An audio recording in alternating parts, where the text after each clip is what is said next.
ഒറ്റ കാര്യമേ പറയാനുള്ളൂ മുഴുവൻ കേരളത്തോടും, കേരളമേ ദൈവത്തെ ഭയപ്പെടുക. ഞാൻ കഴിഞ്ഞ ദിവസങ്ങളൊക്കെ ഇങ്ങനെ ചിന്തിക്കുമായിരുന്നു, ഈ കേരളത്തിലെ രാഷ്ട്രീയക്കാരുടെയൊക്കെ കാര്യം കണ്ടപ്പം ഞാൻ തന്നെ ഇരുന്ന് ഇങ്ങനെ ചിന്തിച്ചു, ദൈവമേ ഈ കേരളം എന്ത് താണുപോയി, അല്ലെങ്കിൽ എന്ത് തകർച്ച അവർക്ക് വന്നിരിക്കുന്നത്. കാരണം യാതൊരു ഭയവും കിടാതെയുള്ള മനുഷ്യരുടെ ഓരോ പ്രവൃത്തികളും ഓരോ സംസാരമൊക്കെ കേട്ടപ്പോൾ ഞാൻ അങ്ങനെ ചിന്തിച്ചു പോയത്. രാഷ്ട്രീയക്കാരുടെ ചില വീഡിയോസ് കണ്ടപ്പോഴാണ് അങ്ങനെ ചിന്തിച്ചത്.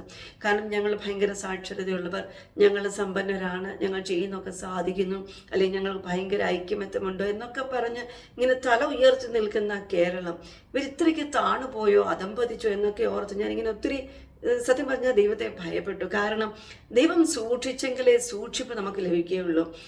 ദൈവം ശത്രുവിൻ്റെ കയ്യിൽ നമ്മൾ ഏൽപ്പിച്ചു കൊടുത്തു കഴിഞ്ഞാൽ ഈ തകർത്ത് നമ്മളെ തരിപ്പണമാക്കും, പൊടിച്ചു വല്ലണ്ടാക്കികളെ. അത്രയ്ക്ക് വാശിക്ക് നിൽക്കുന്ന ശത്രുവാണ് നമ്മുടെ എതിരാളി എന്നുള്ളത് ഈ മനുഷ്യർ മറന്നു പോകുന്നല്ലോ, അല്ലെങ്കിൽ അറിയുന്നില്ലല്ലോ എന്നൊക്കെ ഓർത്ത് ഞാനിങ്ങനെ ഒത്തിരി ഭയപ്പെട്ടു. കാരണം എനിക്ക് പെട്ടെന്ന് ഓർമ്മ വന്നത് മനുഷ്യനെ ശങ്കയും ദൈവത്തെ ഭയവും ഇല്ലാതെ മുന്നേറിയ ഒരു ടൈറ്റാനിക് ഉണ്ടായിരുന്നു. പക്ഷേങ്കിൽ വെറും ഒരു കെട്ടയുടെ മുമ്പിൽ തല കുനിയിച്ച് സമുദ്രത്തിന്റെ ആഴത്തിൽ തോൽവി സമ്മതിച്ച് ഇറങ്ങുന്നത് പോലെ സകല വർഗീയതകളും ഒരുപോലെ, സകല പാർട്ടിക്കാരും സകല ഗ്രൂപ്പുകളും തല കുനിയിച്ച് തോൽവി സമ്മതിച്ച ഒരു ദിവസമായിരുന്നു കഴിഞ്ഞ ദിവസം വെള്ളിയാഴ്ച, അല്ലെങ്കിൽ 14 ജൂൺ 2024 എന്നുള്ളത്. കുവൈറ്റിൽ നടന്ന ആ തീപിടുത്തത്തിൽ പകുതിയോളം പേർ മലയാളികളായിരുന്നു. ആ നിശ്ചലമായ ശരീരം ഏറ്റുവാങ്ങുമ്പോൾ മുഖ്യമന്ത്രിയും കേന്ദ്രമന്ത്രിയും ആരോഗ്യമന്ത്രിയും എല്ലാം ഒരേ വികാരം, ഒരേ ഭാഷ, ഒരേ ശ്വാസം, ഒരേ മനോഭാവമായിരുന്നു ഇവരുടെ എല്ലാം മുഖത്തും. ആർക്കെങ്കിലും എന്തെങ്കിലും തൻ്റെ ഗ്രൂപ്പിനെ വെച്ച് എന്തെങ്കിലും അഹംഭാവം പറയാനോ, അല്ലെങ്കിൽ ആ ഗ്രൂപ്പിൻ്റെ പ്രതിനിധിയെ നിന്നുകൊണ്ട് എന്തെങ്കിലും ഒന്ന് തൻ്റെ അടുത്തോടെ പറയാൻ ഇവർക്ക് കഴിവുണ്ടായിരുന്നോ? ഇല്ല. ദൈവം എല്ലാവരും ഒരേപോലെ കൊണ്ട് നിർത്തി. ഇത്രയേ ഉള്ളു മനുഷ്യന്. ഇതെല്ലാം നമുക്കറിയുമെങ്കിലും, നമ്മൾ വാക്കുകളായി ഭാഷകളായി പറയുമെങ്കിലും, പക്ഷേങ്കിൽ സന്ദർഭം വരുമ്പോൾ ഓരോരുത്തർ അവർ തലപൊക്കി അവരുടെ പത്തി പിടിച്ച് നിൽക്കുന്നതാണ് നമ്മൾ കണ്ടുകൊണ്ടിരിക്കുന്നത്. ഇനിയും എനിക്ക് പറയാനുള്ളത് ചില കാര്യങ്ങൾ ആത്മീയരോടാണ്. കാരണം മറ്റുള്ളവർക്ക് ഞാൻ ഈ പറയുന്ന കാര്യങ്ങൾ ഇനി മനസ്സിലാക്കുവാൻ കഴിഞ്ഞു എന്ന് വരികയില്ല. പ്രത്യേകിച്ചും പെന്തക്കോസ്തുകാർ, അല്ലെങ്കിൽ ആത്മീയരെന്ന് നടിക്കുന്ന, അല്ലെങ്കിൽ ആത്മീയരെന്ന് സ്വയം വിശേഷിപ്പിക്കുന്ന ആത്മീയ ലോകത്തോടാണ് ഇനിയും എനിക്ക് പറയുവാനുള്ളത്. കാരണം ഈ സംഭവം സംഭവിക്കുന്നത് നേരം വെളുത്ത് ഒരു 4 മണിയായപ്പോഴാണ്. തീ പിടിച്ചു. 4 മണി എന്നൊക്കെ പറയുമ്പോൾ നന്നായിട്ട് നമ്മൾ ഡീപ്പ് സ്ലീപ്പിൽ കിടക്കുന്ന സമയങ്ങളാണ്. അന്നേരം എന്ത് സംഭവിച്ചാലും എത്ര വിളിച്ചാലും നമ്മൾ എഴുന്നേൽക്കാത്ത സമയങ്ങളാണ്, അല്ലേ? അങ്ങനെയുള്ള ഒരു സമയത്താണ് ഈ സംഭവം സംഭവിക്കുന്നത്.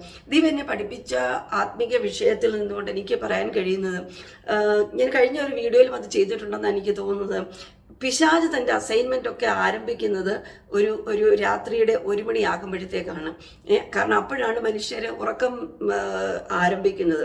1 മണിക്ക് തൻ്റെ കാര്യങ്ങളൊക്കെ അസൈൻ ചെയ്ത് അതിനെ ഇംപ്ലിമെൻറ്റ് ചെയ്യുമ്പോഴത്തേക്ക് രാത്രിയുടെ, അല്ലെങ്കിൽ ഏർലി മോർണിംഗ് 3 മണി 4 മണി ആകുമ്പോഴത്തേക്കാണ് വിഷയങ്ങൾ ഇംപ്ലിമെൻറ്റ് ചെയ്യുന്നത്. അതിൻ്റെ പക്ക ഉദാഹരണമാണ് ഇപ്പോൾ കുവൈറ്റിൽ സംഭവിച്ചത്. രാത്രി 1 മണി ആകുമ്പോഴത്തേക്ക് പിശാച് കാര്യങ്ങൾ അസൈൻ ചെയ്തു. 3 മണി ആയപ്പോഴത്തേക്ക് അതിന് തീ കൊളുത്തി. 4 മണി ആയപ്പോഴത്തേക്ക് അവൻ്റെ അജണ്ട പൂർത്തിയാക്കി. അനേകരെ കൊല വിളിച്ച് ജയാളിയായി പിശാച് മാറി നിൽക്കുന്നതാണ് നമുക്ക് കാണുവാൻ കഴിഞ്ഞത്. ഓരോന്നും നമ്മുടെ കൺമുമ്പിൽ ദൈവം അക്ഷരികമായി കാണിച്ചു തരുമ്പോൾ ഇനിയുമെങ്കിലും അതിനോട് എതിർക്കരുത്. ദൈവം ഒരു സത്യം വെളിപ്പെടുത്തി തന്നു കഴിഞ്ഞാൽ ആ സത്യത്തിൽ നിലനിന്നുകൊണ്ട് എങ്ങനെ നമുക്ക് സ്വാതന്ത്ര്യം പ്രാപിക്കാം, അല്ലെങ്കിൽ എങ്ങനെ നമുക്ക് ആ സത്യം മനസ്സിലാക്കിക്കൊണ്ട് നമുക്ക് ജയത്തോടെ മുന്നേറുവാൻ കഴിയും എന്നുള്ളത് ദൈവമക്കളായ നമ്മൾ ഇനിയെങ്കിലും നന്നായിട്ട് പഠിച്ചെടുക്കണം.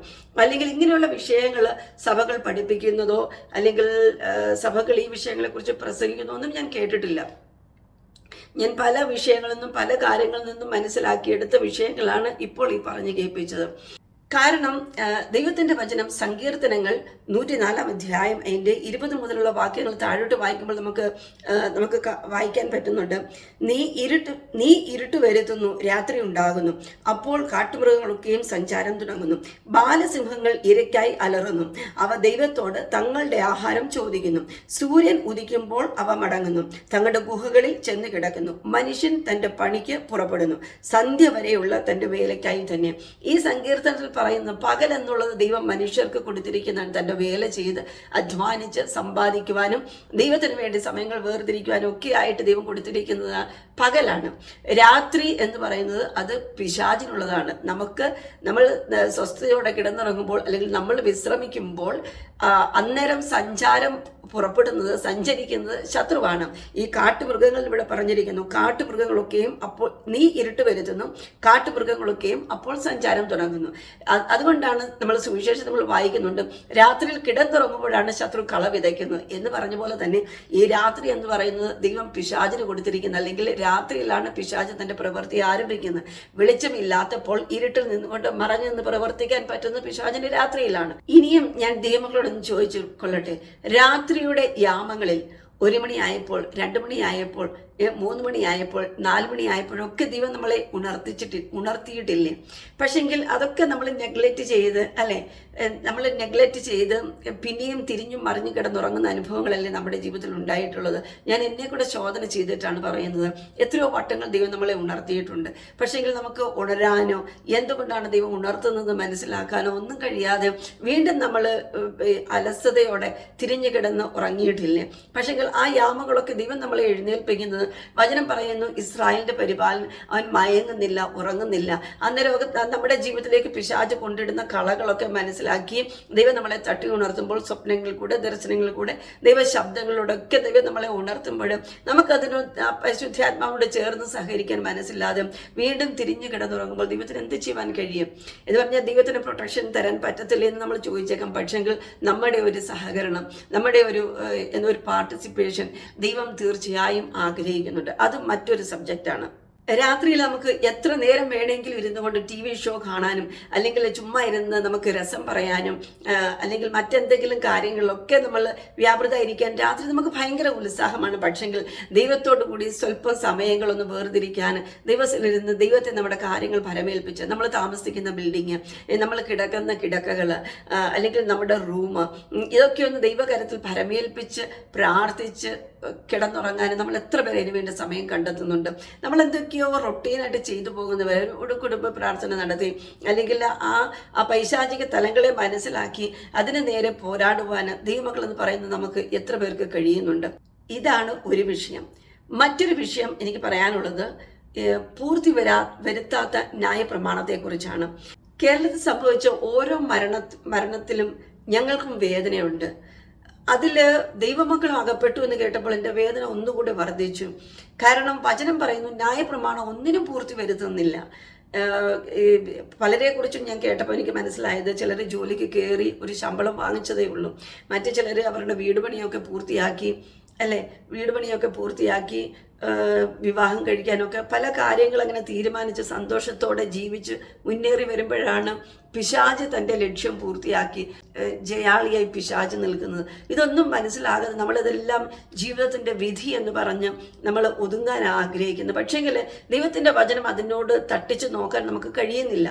നമ്മൾ ഏതെങ്കിലും ഒരു വിഷയം അതിൻ്റെ പര്യാപ്തിയിൽ കൊണ്ടെത്തിക്കണം എന്നുണ്ടെങ്കിൽ ധാരാളം നമ്മൾ പ്രാർത്ഥിച്ച് മതിയാകുകയുള്ളൂ. മറുഭാഗത്ത് പിശാച് ഒരുക്കുന്ന കെണികളും നമ്മൾ നന്നായി മനസ്സിലാക്കണം. ദൈവത്തിൻ്റെ വചനം പറയുന്നു, ന്യായപ്രമാണം ഒന്നിനും പൂർത്തി വരുത്തുന്നില്ല എന്ന് പറഞ്ഞാൽ എത്രയോ പേരെ കുറിച്ച് എനിക്കറിയാം. അവരുടെ പഠിത്തം ആരംഭിച്ചു, ആ പഠനം പൂർത്തിയാക്കാൻ പറ്റുന്നില്ല. കുടുംബജീവിതം ആരംഭിച്ചു, അത് പൂർത്തിയാക്കാൻ പറ്റുന്നില്ല. വീട് പണി ആരംഭിച്ചു, അതിൽ കയറി പാർക്കാൻ പറ്റുന്നില്ല. പിന്നെ നല്ലൊരു ജോലി കിട്ടി, അതിൽ പാർക്കാൻ പറ്റുന്നില്ല. അങ്ങനെ നല്ലൊരു ഭാവിക്ക് വേണ്ടി പൊരുതി മുന്നേറി വരുമ്പോഴാണ് ജീവിതത്തിൽ എന്തെങ്കിലുമൊക്കെ കാര്യങ്ങൾ സംഭവിച്ച് ആകെ മൊത്തം അവതാളത്തിൽ ചെന്നെത്തുന്നത്. പക്ഷെങ്കിൽ ആത്മീയ ഭാഷയിൽ എനിക്ക് പറയാൻ പറ്റുന്നത്, ന്യായപ്രമാണം ഒന്നിനും പൂർത്തി വരുത്തുന്നില്ല. അപ്പോൾ കേട്ടിരിക്കുന്ന ചിലർ പറയാറുണ്ട്, നമ്മളിപ്പോൾ ന്യായപ്രമാണത്തിലല്ല, കർത്താവ് യേശു ക്രിസ്തു ന്യായപ്രമാണത്തെ പൂർത്തിയാക്കി, കാൽവരി ക്രൂശിൽ ക്രിസ്തു ന്യായപ്രമാണത്തിന് അവസാനമായിരുന്നു എന്നൊക്കെ പറഞ്ഞ് വചനം പഠിപ്പിക്കുമ്പോഴും ഇവരതിൻ്റെ സത്യം മനസ്സിലാക്കുന്നല്ലോ എന്നോർത്ത് ഞാൻ ചില സമയത്ത് അങ്ങ് വല്ലാതെ ഭാരപ്പെടാറുണ്ട്. ഇതൊക്കെ പാസ്റ്റർമാർക്ക് എത്രത്തോളം മനസ്സിലാകുന്നുണ്ട്? അവർക്കൊന്ന് മനസ്സിലാക്കിയിരുന്നെങ്കിൽ അവരൊന്ന് സഭയോട് പ്രസംഗിക്കുമായിരുന്നു. സഭയോട് പ്രസംഗിച്ചാൽ തന്നെയും കേൾക്കുന്ന വിശ്വാസികൾക്ക് അത് മനസ്സിലാകണം, അല്ലെ? മനസ്സിലായെങ്കിൽ മാത്രമേ അവർക്ക് ജീവിതത്തിൽ ഏറ്റെടുത്ത് അത് പ്രാർത്ഥിക്കാൻ പറ്റത്തുള്ളൂ.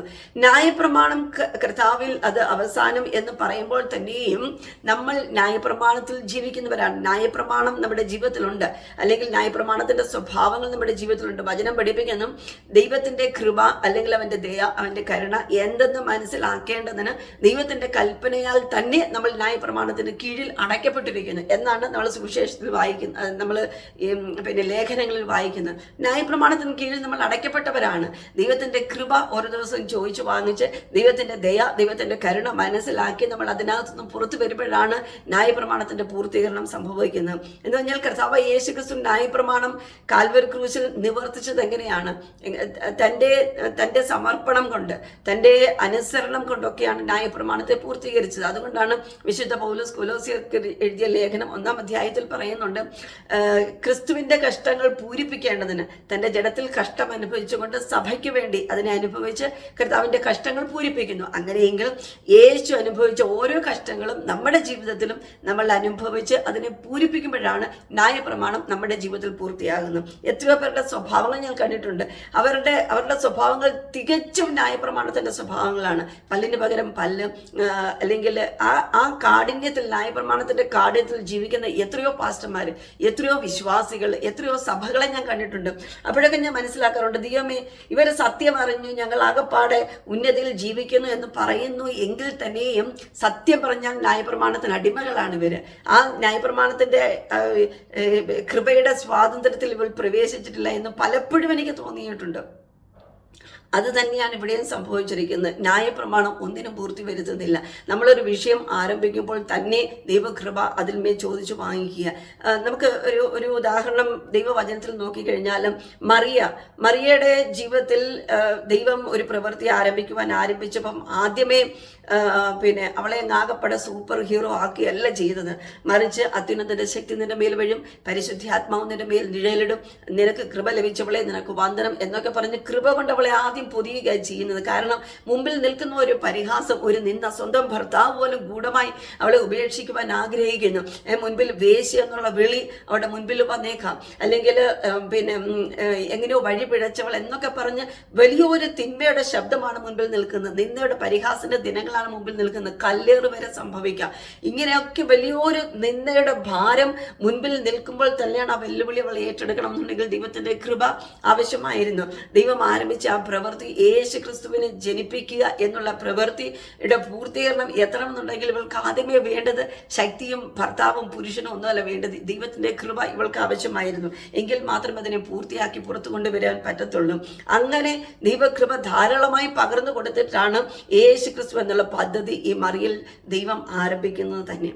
അതുപോലെ തന്നെ കർത്താവായ യേശു ക്രിസ്തു സ്ത്രീയുടെ സന്തതി സർപ്പത്തിന്റെ തലയെ തകർക്കുമെന്ന് പറഞ്ഞ് ഉൽപ്പത്തിയിൽ തന്നെ ദൈവം ഒരു പദ്ധതി അവിടെ ആരംഭിച്ചു എങ്കിലും അതിന്റെ ഇടവഴികളിൽ നമുക്ക് നോക്കിക്കഴിഞ്ഞാൽ ഹേരോദാവ് എന്നൊരു രാജാവ്, ഒരു ശക്തി അല്ലെങ്കിൽ ഒരു മനുഷ്യ വേഷം ധരിച്ച പൈശാചിക ശക്തി യേശുവിനെ കൊന്നുകളയാൻ തക്കണം ആഗ്രഹിക്കുന്നു.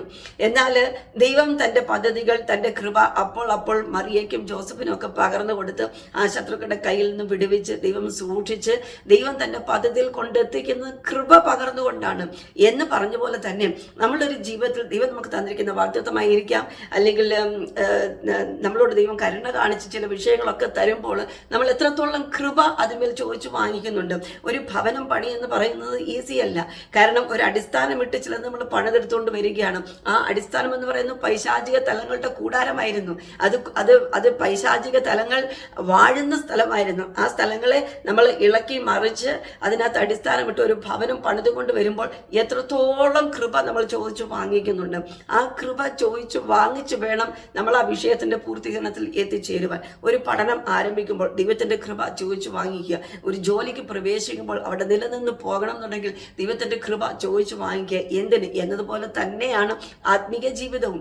നിത്യജീവനിൽ ചെന്നെത്തണം എന്നുണ്ടെങ്കിൽ ഓരോ ദിവസവും ദൈവത്തിന്റെ കൃപ നമ്മൾ ചോദിച്ചു വാങ്ങണം. ചോദിച്ചു വാങ്ങിച്ചിട്ട് മാത്രമേ നമുക്ക് നിത്യജീവനിൽ കടക്കുവാൻ അല്ലെങ്കിൽ ആ പൂർത്തിയിൽ നമുക്ക് എത്തുവാൻ കഴിയുകയുള്ളൂ. എത്രയോ പേര് പട്ടുപോകുന്നു, എത്രയോ പേർ പിന്മാറിപ്പോകുന്നു. കാരണം ദൈവത്തിൻ്റെ കൃപ അവർ ചോദിച്ചു വാങ്ങിക്കുന്നില്ല. ഇനി മുൻപോട്ടുള്ള ദിവസങ്ങളൊക്കെ എന്ന് പറഞ്ഞാൽ സ്വന്തം സഭ പോലെ നമ്മളെ ത്യജിക്കും, സ്വന്തം സഭ നമ്മളെ കുറ്റപ്പെടുത്തും. അതിൻ്റെയൊക്കെ മധ്യത്തിൽ നിൽക്കണമെന്നുണ്ടെങ്കിൽ നമ്മൾ ദൈവത്തിൻ്റെ കൃപ ധാരാളമായി ചോദിച്ചു വാങ്ങിക്കണം. എങ്കിൽ മാത്രമേ നമുക്ക് പൂർത്തിയാക്കി ഓരോ വിഷയവും അതിൻ്റെ ജയത്തിൽ നമുക്ക് എത്തിച്ചേരുവാൻ കഴിയത്തുള്ളൂ. അതുകൊണ്ട് ദൈവമക്കളായവർ എന്നെ ശ്രദ്ധിക്കുന്നുണ്ടെങ്കിൽ എനിക്ക് പറയുവാനുള്ളത്, ധാരാളം ദൈവകൃപ ഈ നാളുകളിൽ ചോദിച്ചു വാങ്ങിച്ച് ദൈവം നമ്മളിൽ ആരംഭിച്ച പ്രവൃത്തികൾ, നമ്മുടെ നന്മയാകാം, നമ്മുടെ അനുഗ്രഹമാകാം, നമ്മുടെ വാഗ്ദത്തമാകാം, എന്തുമായിക്കൊള്ളട്ടെ, നിത്യജീവനിൽ പോലും എത്തിച്ചേരണമെന്നെങ്കിൽ ദൈവത്തിൻ്റെ കൃപ ധാരാളമായി വേണം. അതിനെ നൽകി തരുവാൻ കഴിയുന്ന പരിശുദ്ധാത്മാവെന്ന കാര്യസ്ഥനാണ്. ആ പരിശുദ്ധാത്മാവിനെ നമ്മൾ ചുംബിക്കുക, ആ പരിശുദ്ധാത്മാവിനെ നമ്മൾ അനുസരിക്കുക, ആ പരിശുദ്ധാത്മാവ് മുന്നേറുവാൻ ദൈവം നമ്മെ സഹായിക്കട്ടെ. മരണപ്പെട്ട എല്ലാ കുടുംബങ്ങൾക്കും ദൈവം ധാരാളം ആശ്വാസം നൽകി കൊടുക്കട്ടെ എന്നുള്ള ഏക പ്രാർത്ഥനയോടെ എൻ്റെ വാക്കുകളെ ഞാൻ ചുരുക്കുന്നു.